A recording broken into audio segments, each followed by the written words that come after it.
the silence of defeat, doubt began to whisper. Memories of failure haunted his every thought. You haven't failed, you're still learning.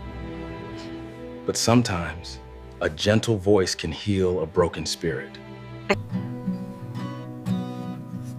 He realized failure wasn't the end, and it was a lesson. Courage is standing again after falling. A wise man reminded him, success is built on scars. This time, he built from wisdom, not fear. He faced his fear, not to prove them wrong, but to prove himself right. Success finally bowed to persistence.